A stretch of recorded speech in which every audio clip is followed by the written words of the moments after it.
Movie की शुरुआत में स्टीला नाम के एक बहुत ही अमीर लड़की को दिखाते हैं। ये शायद जरूरत से ज्यादा अमीर है और अपने बेडरूम से हॉल में जाने के लिए इसके आगे रेड कारपेट बिछाया जाता है। फिर उसका भाई फिलिप को दिखाते हैं जिसकी ड्रेस भी ऑडी कार से ज्यादा महंगी होती है। वो ऑडी कार को अपने पैर की धूल समझता है। तो आप सोच लीजिए ये लोग कितने अमीर होंगे। इनकी बुरी आदत ये होती है कि ये हर चीज में अपनी अमीरी दिखाते फिरते हैं। इनका एक छोटा भाई भी है अलेक्जेंडर, जो यहाँ बिना शर्ट के किसी के घर की खिड़की से कूद कर भाग रहा है। ये हर किसी के साथ अफेयर कर लेता है, बिल्कुल प्ले बॉय है। फिर तीनों के अमीर बाप फ्रांसिस को दिखाते हैं। स्टीला मेकअप के बिना अपने कमरे से बाहर नहीं निकलती। एक छोटी सी गलती के लिए वो अपने ब्यूटिशियन को डांटती है कि ये कौन सा वाला मेकअप लगा दिया तुमने। उसे कमरे से बाहर आते देखकर नौकर चाकर अलर्ट हो जाते हैं और रेड कारपेट बिछाते हैं। उस पर चलकर वो बाहर आती है और अपने बॉयफ्रेंड टॉम से मिलने जाती है। उसी से वो शादी करना चाहती है। डार्लिंग देखो तो ये कैसा मेकअप करवा दिया है उस आदमी ने, सो चीप। ये कहकर वो टॉम को अपना दुखड़ा सुनाती है। वो कहता है हनी तुम तो बिना मेकअप के ही बहुत ही खूबसूरत लगोगी। दूसरी ओर फिलिप अपने पिता फ्रांसिस के पास जाकर कहता है कि डैड मेरे पास एक सुपर बिजनेस प्लान है, आप मुझे सिर्फ 100 करोड़ डॉलर दे दीजिए। उसका फालतू सा आइडिया सुनकर बेचारा फ्रांसिस खुद को कोसने लगता है कि पता नहीं इस बेवकूफ को मैंने पैदा क्यों किया।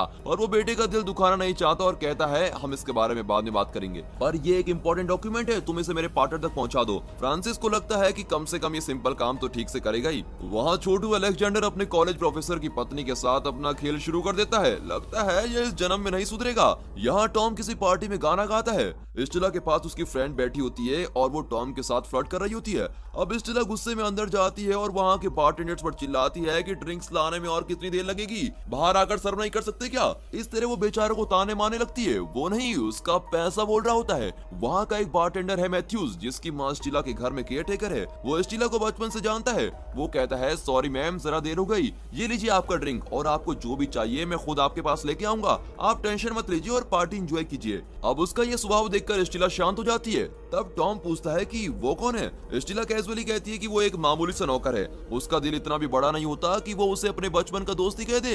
अब ज्यादातर लोग ऐसी गलती करते हैं। कई बचपन में ये कहने से शर्माते हैं कि उनकी माँ या पिता मजदूरी करते हैं, ड्राइवर हैं, पियोन है या सिक्योरिटी गार्ड हैं। ईमानदारी से करने वाले काम को बताने में बच्चे और बड़े पता नहीं क्यों झिझकते हैं। क्या आपको इस तरह का कोई अनुभव है या आपने कभी ऐसा फील किया है? कमेंट्स में जरूर बताएं कि क्या आपने अपने साथ या किसी दूसरे के साथ ऐसा होते हुए देखा या सुना है। और दोस्तों आपने कब रियलाइज किया कि काम तो सबका इम्पोर्टेंट है, उसमें कोई ऊंच नीच नहीं होती। मेरे हिसाब से तो ऊंच और नीच सिर्फ सोच में होती है, बाकी काम तो सभी का बराबर है। हमारे पेरेंट्स या हम जो भी काम कर रहे होते हैं हमें उस पर हमेशा गर्व करना चाहिए। चलो ज्ञान की बातें बहुत हो गई, मूवी कंटिन्यू करते हैं। अपने बच्चों को लेकर फ्रांसिस बहुत दुखी होता है क्योंकि वे ना तो मेहनत की अहमियत को समझते हैं और ना ही पैसों की। अब वो अपनी परेशानी घर के केयरटेकर के साथ शेयर करता है जो कि कई सालों से वहाँ पर काम कर रही थी। वो बहुत ही जिम्मेदार औरत होती है और कहती है कि आपकी पत्नी को गुजरे हुए कई साल हो गए हैं, बच्चे भी बड़े हो चुके हैं, आप हैं कि इस उम्र में भी भागदौड़ कर रहे हैं और अपनी कंपनी को चलाने में बिजी रहते हैं।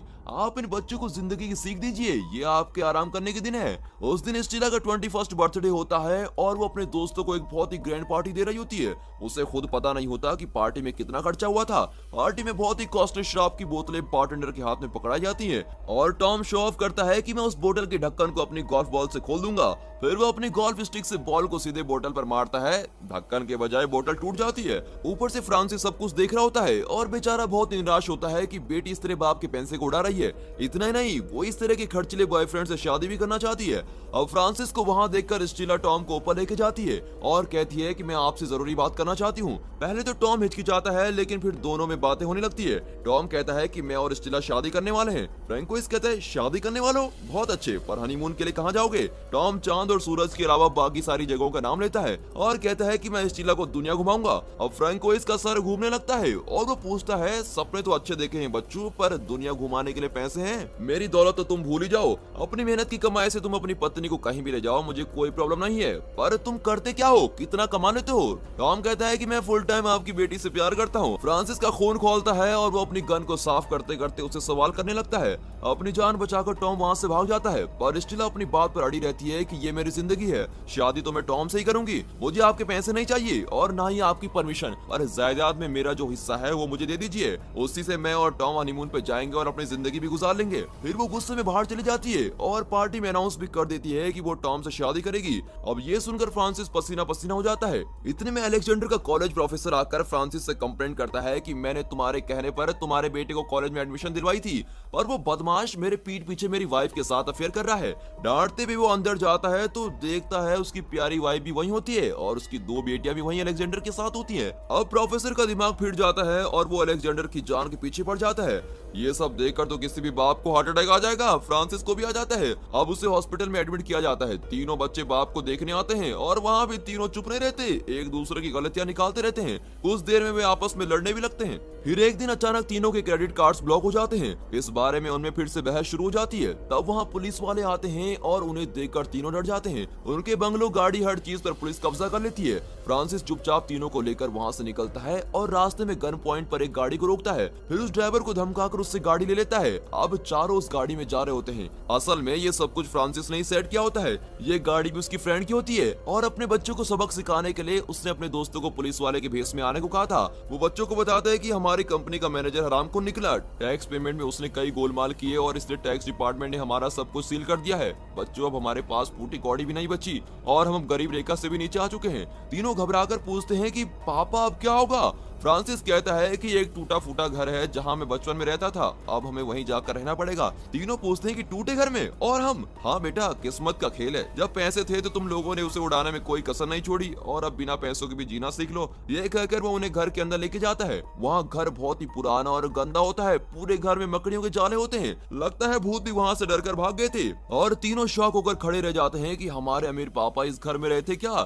इससे बड़ा शौक तो डिनर में दिया जाता है। फ्रैंक को इस ब्रेड के 4 टुकड़े तेल में तलकर उन्हें देता है और खुद भी खाता है। तीनों खाना नहीं चाहते पर भूख के मारे वो खा ही लेते हैं और रात को तो मच्छर उनका बुरा हाल कर देते हैं, पर पेट जरा खाली होने की वजह से वो सो जाते हैं। सुबह सुबह फ्रांसिस उन्हें घंटी बजाकर जगाता है और कहता है, बच्चों देर हो गई है, जल्दी उठो। अगर आज हमें 2 वक्त खाना है तो पहले काम करना पड़ेगा। इस उम्र में मैं भाग दौड़ नहीं कर सकता, इसीलिए तुम तीनों को ही काम करके पैसे कमाने पड़ेंगे। बाहर जाकर कोई काम ढूंढो और पैसे कमा कर लाओ। तुम्हारे काबिलियत के हिसाब से जो भी काम मिले वो कर डालो। अगर बात ना बनी तो मजदूरी करो, कमाई के बिना घर मत आना। ऐसा कहकर वो उन्हें बाहर भेज देता है। अब स्टीला काम ढूंढने ऐसे जाती है मानो शॉपिंग करने जा रही हो। अलेक्जेंडर बिल्डिंग कंस्ट्रक्शन की साइट पर जाता है और वहाँ के मजदूरों का खाना टेस्ट करने के बहाने पूरा खा ही लेता है। इसलिए टॉम को कॉल करती है कि हम वेकेशन के लिए एक अच्छी जगह पर आए हैं। अब फिलिप अपने एक अमीर दोस्त को मीट करता है और कहता है कि उस दिन मैंने बिजनेस प्लान बताया था ना, याद है? मेरे पापा तो गरीब रेखा से भी नीचे आ चुके हैं यार, इसलिए 100 करोड़ नहीं दे पाएंगे, पर क्या तुम अपने पापा को प्लान बनाकर पैसे मांग सकते हो?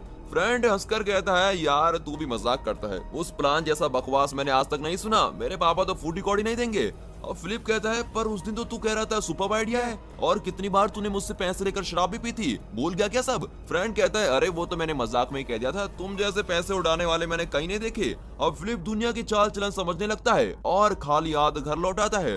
दोनों भाइयों ने एक पैसा भी नहीं कमाया था और वे उदास बैठे होते हैं। फ्रांसिस को उन पर गुस्सा आता है। इतने में स्टीला एक टैक्सी में आकर उतरती है। सब सोचते हैं कि चलो शुक्र है वो कुछ कमा कर लाई है, पर वो ढेर सारे ड्रेसेस खरीद कर लाई होती है और कहती है, मेरे पास चेंज करने के कपड़े नहीं है, इसीलिए मैंने थोड़ी शॉपिंग की थी। वो पूछते हैं, इसके पैसे कहाँ से आए? वो कहती है, मैंने फिलिप की कॉस्टली वॉच उड़ा दी, उसे बेच कर ये सब लाई हूँ। अब ये जानकर फिलिप उस पर चिल्लाता है कि तुम्हारा दिमाग घास चढ़ने गया था क्या? यहाँ खाने को एक दाना नहीं है और तुम इतनी सारी ड्रेसेस खरीद कर लाई हो। कुछ पैसे बचाकर तो थोड़ी डबल रोटी लेके आती। तब स्टीला जवाब देती है कि भाई सब खरीद कर $50 बचे थे और वो भी मैंने टैक्सी ड्राइवर को दे दिए। फिलिप का खून खोलता है और वो कहता है कि अब हम क्या खाएंगे? ये खाएंगे कहकर कपड़ा मुंह में दबाने की कोशिश करता है। फिर उनके बीच लड़ाई शुरू हो जाती है, लेकिन स्टीला ने उनकी केयरटेकर को फोन किया होता है और अपनी हालत के बारे में बताकर उनसे मदद मांगती है। अब केयरटेकर अपने बेटे के साथ वहाँ आती है और उनकी हालत उससे देखी नहीं जाती। वो कहती है कि इतनी बदतर जिंदगी आप लोग क्यों गुजार रहे हैं? मैं ये घर साफ कर देती हूँ और मैंने अपने रिटायरमेंट के लिए कुछ पैसा जमा करके रखा है, उसको मैं आप सबको दे देती हूँ। मेरा सारा पैसा आप ही का तो है। ऐसा कहकर वो अपने मालिक की फैमिली को बचाने के लिए तैयार हो जाती है, पर फ्रांसिस मना कर देता है कि बच्चों को इस तरह मत बिगाड़ो, मुश्किल हालात में जीकर भी जिंदगी को समझ जाएंगे। तुम्हारी रहमदिली के लिए शुक्रिया। ऐसा कहकर वो उसको वहाँ से भेज देता है। इतने में उसका बेटा मैथ्यूज स्टीला से कहता है कि मेरे होटल में बर्तन साफ करने और सर्विस करने का काम खाली है, तुम चाहो तो वहाँ ज्वाइन कर सकती हो, हम महीने में तुम्हें तनख्वाह भी दे देंगे और रोज की टिप्स भी मिलेगी। स्टीला सोच में पड़ जाती है और अगले दिन होटल में जाती है। दूसरी ओर फिलिप रिक्शा चला रहा होता है। वहाँ उसके और दूसरे रिक्शे वाले में लड़ाई होती रहती है। वो हमेशा इसके कस्टमर छीनता रहता है। होटल में स्टीला सर्विस करने के काम को सीख रही होती है। इसी तरह उस दिन फिलिप और स्टीला को मिले पैसों से वे खाना खाते हैं, लेकिन छोटू अलेक्जेंडर देखिए किस तरह आराम से लेटा हुआ है। फिलिप गुस्से में आकर उसको धक्का देकर नीचे गिराता है और उसे धमकाने लगता है कि बिना काम नाम के खाना कैसे मिलेगा। बहुत साल बाद पूरा परिवार एक साथ बैठकर खाना खाता है। वे अलेक्जेंडर से कहते हैं कि काम नहीं किया और खाने चले आए, खाना नहीं मिलेगा। वे कहता है कि तुम लोग नहीं दोगे तो क्या मैं भूखा मर जाऊंगा, मैं तो जंगल के फल फूल खाकर आराम से जी लूंगा। और कहकर बाहर घूमने चला जाता है। वहाँ जो भी उसको फल मिलता है उसको खा लेता है, लेकिन किसी फल से उसको एलर्जी हो जाती है और वो उल्टियां करने लगता है। अगले दिन फिर से फिलिप और दूसरे रिक्शे वाले में लड़ाई हो जाती है। वो कहता है चलो रिक्शे पे रेस करते हैं, और रेस में फिलिप आगे निकल जाता है और वो आदमी उसके कस्टमर अपनी गाड़ी में बिठा लेता है। अलेक्जेंडर घर पर ही होता है। अब फ्रांसिस पूछता है कि क्या तुम्हें कोई काम नहीं आता।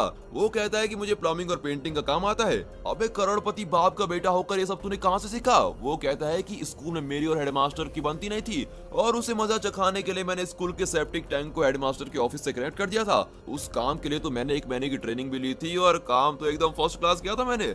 हेडमास्टर मुझसे डरने लगे थे। देखिए इसे क्लास में फर्स्ट क्लास होने के बजाय गधा कौन से काम में फर्स्ट क्लास निकला, लेकिन उसकी वही शरारत अब उसके काम आती है। वो फ्रांसिस से कहता है डैड इस घर के सारे पाइपलाइन ठीक करके इसे अच्छा घर बनाएंगे। फ्रांसिस को जरा खुशी होती है कि चलो कुछ तो काम आता है इसको। होटल में एक आदमी स्टीला को इरिटेट करता है और उसको डांटता रहता है कि मैंने क्या मंगाया था और तुम क्या लेकर आ गई, बहरी हो क्या। गुस्से में स्टीला उस पर चिल्ला देती है और अंदर जाकर कंप्लेन करने लगती है कि इसमें पालक नहीं है, इसीलिए वो आदमी मुझ पर चिल्ला रहा है। मैथ्यूज उसे समझाता है कि आज उस आदमी ने तुम्हारी इंसल्ट की है, पर पैसों के घमंड में उस दिन तुम जब मेरे साथियों पर चिल्ला रही थी तो हमें भी बहुत दुख हुआ। स्टीला अपनी गलती समझ जाती है और उसका गुस्सा थोड़ा कम हो जाता है। वो पालक लेकर उस आदमी को सर्व करने जाती है, पर उसके साथी उसको रोककर कहते हैं कुछ भी हो उस आदमी को इतने बुरे शब्द नहीं कहने चाहिए थे, और सब मिलकर उस डिश पर थूक देते हैं और कहते हैं अब जाकर उसे दे दो। स्टीला चौंक जाती है। मतलब ये कि शेफ और सर्विस से कभी पंगा नहीं लेना चाहिए, समझे आप। और अगर उन्हें भला बुरा कहा तो वे किचन में आपके खाने में कुछ भी मिला सकते हैं,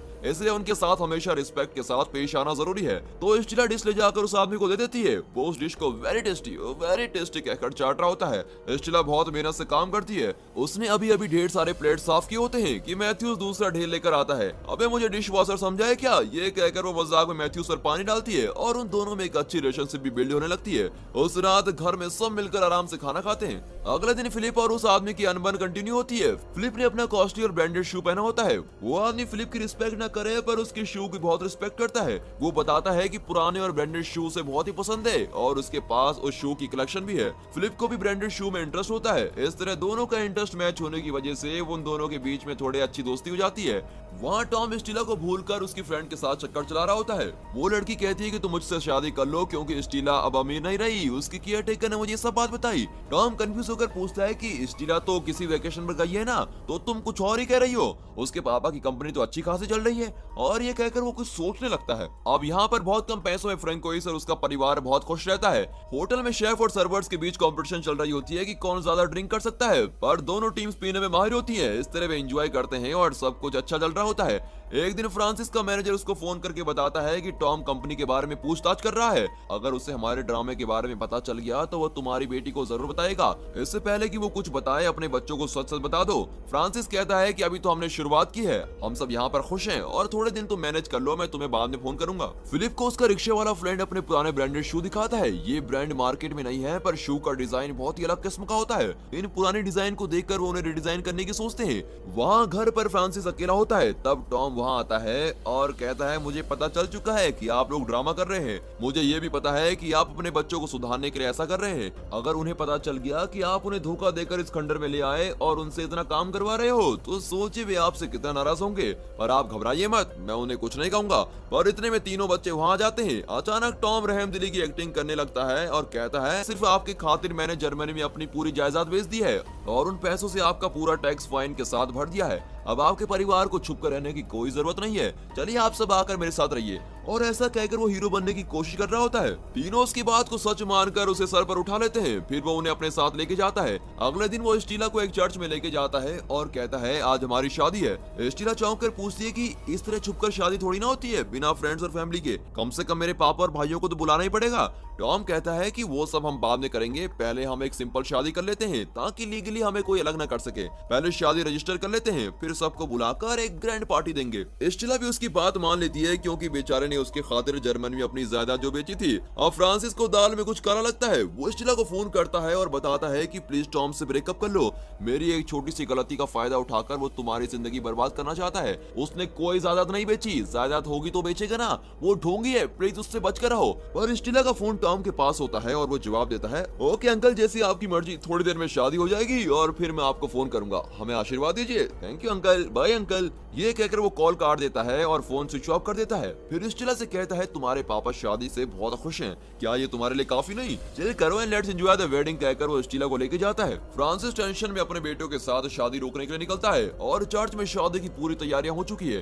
टॉम से पूछते हैं कि क्या शादी के लिए तुम राजी हो? वो हाँ में जवाब देता है। फिर स्टिला से पूछा जाता है, उसके जवाब देने से पहले उसे एक एग्रीमेंट पर साइन करना होता है। उसमें लिखा होता है कि शादी के बाद उनकी जिंदगियां एक हो जाएंगी और दोनों की जमीन, जायदाद, बिजनेस इत्यादि दोनों मिलकर संभालेंगे। अगर शादी के बाद किसी कारण से डाइवोर्स होगा तो जायदाद का आधा हिस्सा टॉम का और आधा स्टिला का हो जाएगा। सिर्फ एक शादी करके टॉम कई हजार करोड़ का मालिक बनने वाला था। स्टिला ये सब नहीं समझती और पूछती है कि ये एग्रीमेंट साइन क्यों करवा रहे हो? टॉम कहता है, स्टिला तुम्हें मुझ पर भरोसा नहीं, मैंने अपनी जायदाद बेचकर तुम्हें बचाया है, एक साइन की तो बात है, साइन करो और प्लीज शादी के लिए हाँ भी कर दो। उस पर भरोसा करके स्टिला हाँ करने वाली होती है कि अचानक शादी रोको करके चिल्लाता हुआ फ्रांसिस वहाँ पहुँच जाता है। फिर वो सबके सामने सारी सच्चाई बताता है कि टॉम एक फ्रॉड है, उसकी कोई जायदाद नहीं है और ना ही उसने हमारे परिवार को बचाया है। असल में हमारे बिजनेस और जायदाद को कुछ नहीं हुआ है, लेकिन मुझे बहुत दुख है कि मेरे बच्चे पैसों का मोल नहीं समझ रहे।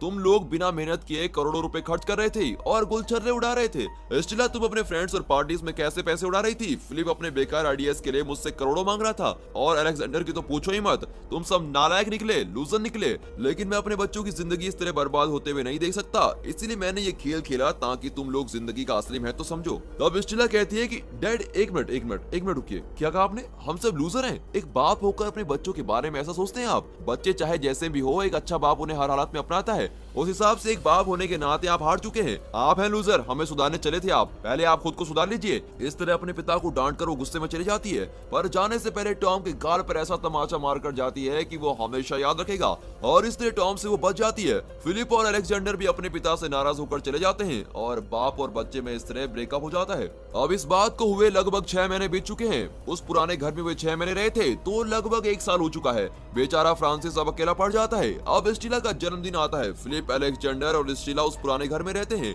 वो घर अब बिल्कुल नया है, पर फ्रांसिस अब अपने बंगले में अकेला रहता है। स्टिला उसी होटल में काम करती है और उसने कुछ पैसे जमा कर लिए होते हैं। उसने खुद के रेस्टोरेंट खोलने के लिए लोन भी अप्लाई किया होता है। फिलिप पुरानी ब्रांड की शूज को रिडिजाइन करके एक नई डिजाइन रिलीज करता है और वो मार्केट में हिट भी हो जाती है। पहले 100 ऑर्डर्स मिले थे, फिर 1000 शू का ऑर्डर मिलने लगता है। उसकी कंपनी अब अच्छी चल रही होती है। इतना ही नहीं, कई कंपनी उसे फंड करने के लिए भी तैयार हो जाती है और इस तरह दोनों सफलता की ओर जा रहे होते हैं। अलेक्जेंडर भी बड़ी बड़ी बिल्डिंग से कॉन्ट्रैक्ट लेता है और उनमें खुद भी काम करता है और दूसरों को भी काम देता है। तीनों अब सुधर कर अच्छी जिंदगी गुजार रहे होते हैं, लेकिन उसी पुराने घर में रहते हैं। उस घर को उन्होंने खुद ही ठीक किया होता है। अब वो पुराना घर साफ और खूबसूरत लगता है। मैथ्यूज भी उनके साथ ही रहता है और उनकी सारी जरूरतों का ख्याल रखता है। फिलिप का फ्रेंड और पार्टनर भी वही रहता है। अब वे समझ जाते हैं कि सच्चा दोस्त वही है जो अच्छे और बुरे वक्त दोनों में साथ निभाए। वहाँ फ्रांसिस का मैनेजर उसका मूड ठीक करने के लिए बाहर ले जाता है, लेकिन आखिर में वो उसे पुराने घर में लेके जाता है और कहता है कि जैसे भी हो वो तुम्हारे बच्चे हैं, उनसे बात करने में क्या प्रॉब्लम है, जाओ उनसे मिलो और सब कुछ ठीक हो जाएगा। फ्रांसिस उसकी बात मानकर दरवाजे पर जाकर कॉलिंग बेल बजाता है। वे दरवाजा खोलते हैं और फ्रांसिस को देखकर बिल्कुल चौंक जाते हैं। केक कट करने का समय हो चुका था। उन लोगों की बोलती बंद हो जाती है। अपनी मेहनती और काबिल बच्चों को देखकर फ्रांसिस बहुत ही खुश होता है और कहता है, मैं मानता हूँ कि मैंने तुम्हें तकलीफ पहुंचाई है, पर उस दिन मैं वो कदम नहीं उठाता तो तुम लोग अपने पैरों पर खड़े नहीं हो पाते। बाप हूँ तुम्हारा, तुम्हारी भलाई चाहता हूँ। आज तुम लोगों को सच्ची खुशी मिली है और सच्चे दोस्त मिले हैं। मैं तुम सबको इसी तरह खुश देखना चाहता हूँ। आज मुझे जो खुशी मिली है वो करोड़ों डॉलर्स की मिली है। तुम लोग तो मुझसे बात नहीं करोगे, कोई बात नहीं। Happy birthday Stella and I love you all. ये कहकर फ्रांसिस चला जाता है।